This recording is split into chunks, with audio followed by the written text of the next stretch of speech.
One of the things that's fascinated me over the last 2 years is how AI native startups have been stealing share of attention, mind share, market share from these really trusted industry leading brands that have been industry leading brands and trusted for decades at this point. And one of the things, they have two things that seem to be their secret sauce. One is that they're building in public. So they're putting everything out there. They're not filtering it like a corporate brand might do. And by design, you consume a lot of that and you realize I trust them so much that when I finally get on the phone with them, I'm just going to buy from them because I believe them when they say they can help me solve this challenge. So that founder led, creator led brand is stealing from these trusted corporate brands.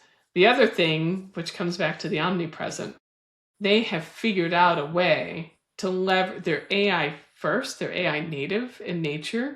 They have figured out a way to scale their presence across all of these channels, but the original underlying thoughts and point of views, they're all theirs. So they've just figured out a way to become omnipresent without outsourcing the whole job to AI. They're using AI for an advantage, a scale. For example, I use AI when I was writing my book, not to write the book, but to interview me. I love going on long car drives.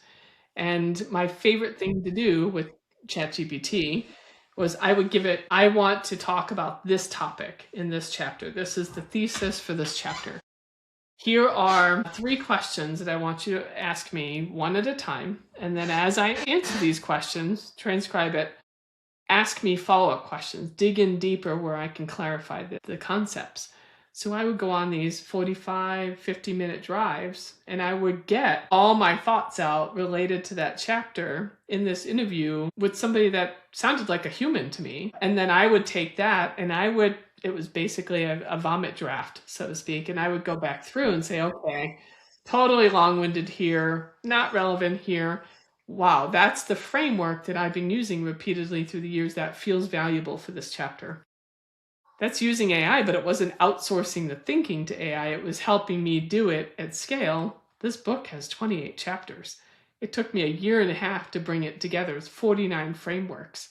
And so I use it in that way. Other people use it in a way to take a core asset that is all their thinking and then find a way to repurpose it in 100 derivative assets so that it is findable in different places. You're just going to make that decision in terms of what people would expect from you and your brand. But you also have to recognize that these AI native companies are operating with an advantage.